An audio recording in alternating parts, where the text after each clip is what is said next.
Joining us now to discuss the state of policing in America is Jason Nichols. He's a senior lecturer in the African American Studies Department at the University of Maryland. Jason, NYPD says this was a social media PR experiment. A lot of people are not buying it. Do you buy it? I don't. I think that the NYPD certainly has fractured a lot of trust within African American and Latino communities, as well as Asian American communities in the city. And when you look at their history and the things that have happened and the lack of accountability in the city with the police department, sometimes it's hard to imagine that there's some sort of innocent idea behind what's going on. And we know that they've had a demographic unit that has profiled people in the past. And one of the things that we also know is that it doesn't, all of these tactics using AI and all of that, it doesn't lower crime. It hasn't lowered violent crime one bit. So what is this other than an ineffective means of policing and surveilling certain communities, particularly poor Black and brown communities? Does this kind of surveillance happen frequently, as far as you know? As far as I know, it does happen frequently. You know, most of the examples that I've seen are out of New York City, but I would be shocked to hear that it's not employed in other police departments.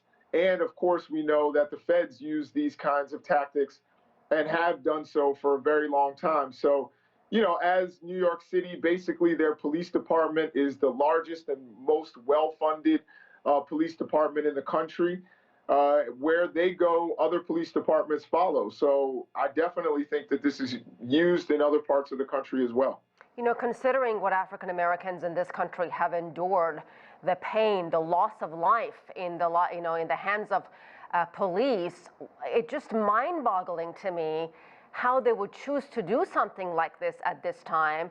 I mean, New York City mayor called this what? Creative engagement? Surely there are other ways to engage African Americans. Definitely. I think that, you know, there have been plenty of ideas that have come forward as far as improving policing. I think Mayor Adams is an old school police officer and is not necessarily thinking of new ways that actually the community consents to.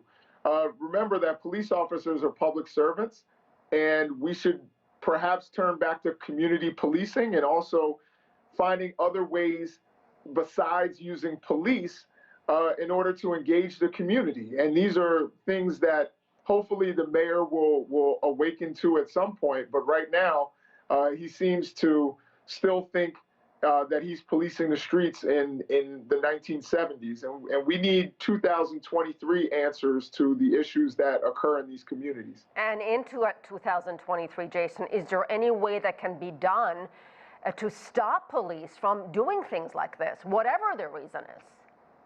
Well, I think a lot of these community organizations are going to file lawsuits about this kind of technology and the type of surveillance that's being used. And certainly one of the things that we know is that if we don't improve policing around the country, it costs cities and taxpayers millions upon millions of dollars. And what we don't have evidence of is it making the communities safer. So if you're spending millions of dollars on lawsuits for excessive force and for other police practices that are not the right thing to do, and you're not even getting the results that you desire, then we've got to change course.